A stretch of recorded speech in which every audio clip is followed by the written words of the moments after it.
Sejarah itu bosenin. Sejarah itu bikin ngantuk. Boring, textbook banget. Ngapain sih ngomongin masa lalu? Udahlah, move on aja. Sejarah itu nggak penting. Sejarah kok gitu? Sejarah kok gitu? Sejarah Kok gitu? Hai, kembali lagi kita akan membahas mengenai perang dingin lagi ya. Oh ya, sebenarnya pada sesi-sesi sebelumnya kita sudah membahas mulai dari pengertian, kemudian sebab-sebab, sampai pada akhirnya mengapa perang dingin itu berdampak bagi negara lain. Nah, ada nggak sih dampak bagaimana untuk menyelesaikan perang dingin itu? Kita bahas bersama-sama ya. Let's discuss.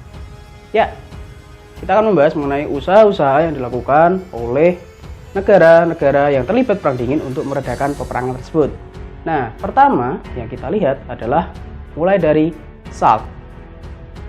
SALT adalah upaya yang dilakukan oleh Amerika dan Soviet dengan cara mempertemukan kedua pemimpin dari negara tersebut. Di sini yang melakukan perjanjian adalah antara Leonid Brezhnev dengan Richard Nixon. Jadi kalau kalian kemarin lihat Kim Jong Un ketemu dengan Donald Trump, itu sebenarnya sudah pernah terjadi nih.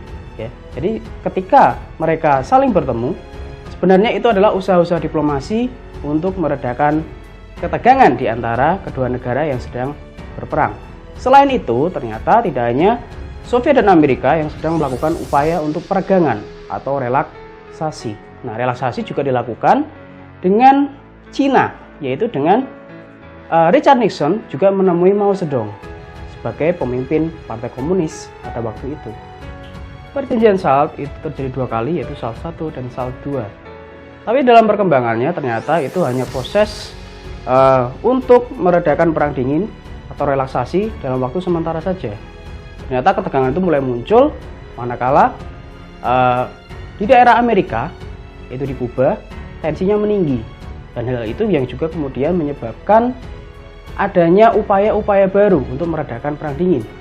Salah satunya adalah melalui START, yaitu sebuah pembatasan produksi nuklir dan juga pembatasan rekrutmen tentara dan juga pembatasan sentimen-sentimen lain yang akan memungkinkan terjadinya perang dan kontak militer.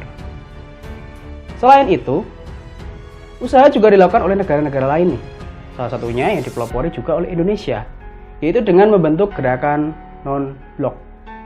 Nah, gerakan non-blok ini ternyata sangat membantu, di mana negara-negara yang awalnya itu terhasut oleh Amerika dan Soviet, pada akhirnya mereka memiliki prinsip sendiri untuk mencapai sebuah perdamaian, yaitu dengan tidak memihak salah satu dari antara kedua blok tersebut.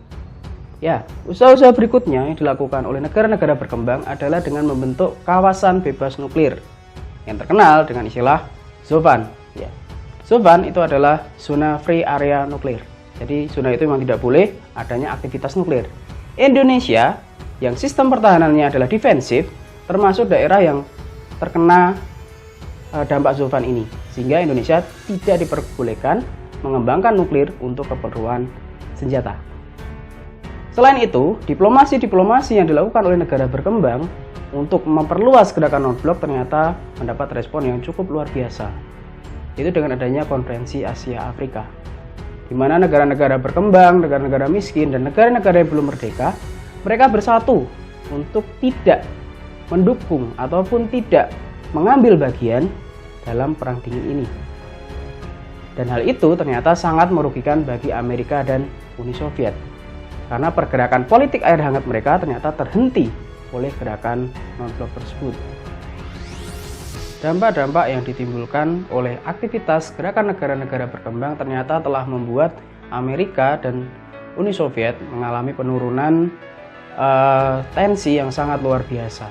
Dan yang menjadi masalah berikutnya adalah ketika perekonomian Soviet mulai hancur. Ternyata sistem komunisme itu tidak cocok untuk perkembangan sistem ekonomi. Hal ini terbukti pada masa pemerintahan Mikhail Gorbachev. Pada masa pemerintahan Mikhail Gorbachev itu, politik dibuka, ran-ran ekonomi juga dibuka, maka otomatis investor juga masuk. Dari situlah kemudian muncul sebuah kapitalisasi di dalam tubuh negara Uni Soviet itu sendiri. Hal itu yang membuat kemudian Uni Soviet pelan-pelan berkurang secara ekonomi maupun militer. Kenapa sih ekonominya bisa merosot? Karena ya Soviet berfokus pada pengadaan alutsista.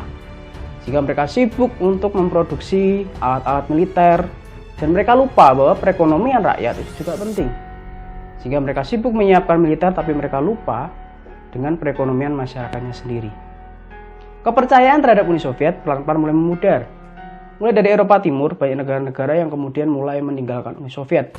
Contohnya adalah Yugoslavia, Ceko, dan juga Jerman. Jerman yang menjadi benteng terakhir dari kekuatan Soviet juga mengalami krisis kepercayaan, sehingga mengakibatkan masyarakat Jerman Timur akhirnya pelan-pelan berpindah dari timur ke barat. Mereka berusaha untuk membobol benteng pertahanan terakhir dari kota Berlin, yaitu tembok Berlin itu sendiri. Jadi kebanyakan mereka secara ilegal memasuki Jerman Barat karena mereka iri melihat Jerman Barat dengan segala perkembangannya. Nah, hal ini yang ternyata membuat Soviet juga kebingungan bagaimana agar dominasi mereka tetap terjaga. Namun, sekali lagi masalah dalam negeri mereka ternyata menyebabkan Soviet pada akhirnya juga harus menyerah. Karena ekonomi mereka perlahan-lahan mulai runtuh. Dan mereka menerapkan beberapa teori yang kemudian dipraktekkan ke dalam kebijakan, yaitu Glasnost dan Perestroika. Glasnost yang dilakukan adalah dengan mereka membebaskan para investor masuk ke Uni Soviet. Hal itu berarti sudah berubah haluan, mereka tidak lagi menjadi komunis yang sentralistik, tapi mereka menjadi kapitalis secara pelan-pelan. Kemudian yang kedua adalah Perestroika, ketika awalnya media hanya bersifat sentral, hanya satu, terpusat pada sebuah media saja, kemudian akhirnya dibuka karena tuntutan massa yang ingin melihat bagaimana partai komunis bekerja. Dan hal itu yang kemudian membuat kegoncangan politik yang luar biasa terjadi pada Uni Soviet. Pada akhirnya, pada masa Mikhail Gorbachev, tepatnya pada 25 Desember bertepatan dengan hari Natal tahun 1989, secara aklamatif Uni Soviet resmi dibubarkan. Dengan dibubarkannya Uni Soviet itu berarti Perang Dingin juga sudah selesai. Oke, setelah kita selesai membahas mengenai usaha untuk mengakhiri Perang Dingin, kita akan membahas dampak-dampaknya. Dampak pertama itu adalah dampak secara ekonomi. Jelas ada dua ideologi ekonomi yang bertarung di sini, yaitu sosialis dan kapitalis. Kapitalis ketika hak individu diakui dan negara hanya sebagai pengontrol saja. Kemudian sentralistik yang dibawa oleh sosialis yang menekankan pada kesejahteraan masyarakatnya. Ternyata terbukti bahwa memang kapitalis menjadi ideologi ekonomi yang lebih baik daripada sosialis. Dan hal itu berdampak besar kepada negara-negara di sekitarnya. Negara-negara yang awalnya terkena dampak dari perkembangan komunisme pelan-pelan mulai membuka diri untuk mereka menjadi negara yang kapitalis. Salah satunya di mana? Di negara kita sendiri, Indonesia.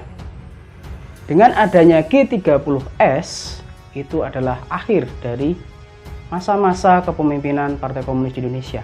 Meskipun pada waktu itu komunis bukan pemuncak pertama partai pemenang, namun diakui atau tidak karena kondisi masyarakat Indonesia yang miskin, dan juga kondisi rakyat Indonesia yang waktu itu sangat berkekurangan, ideologi komunis menjadi primadona pada waktu itu. Nah, yang jadi masalah adalah bagaimana memulihkannya. Di sini saya akan bicara dua sudut. Sudut yang pertama adalah dari Soekarno. Soekarno jelas sangat ingin menjunjung tinggi martabat dari bangsanya. Tapi kita juga lihat dari sisi Soeharto. Indonesia mau sampai kapan menjunjung harga dirinya, tapi mereka tidak mempedulikan ekonominya. Pada akhirnya, Soeharto juga yang membuka keran-keran liberalisme itu kepada Indonesia. Dampaknya negatif, mungkin iya, utang kita banyak, tapi memang itu harus dilakukan. Karena kalau tidak begitu dilakukan, maka ekonomi kita akan hancur.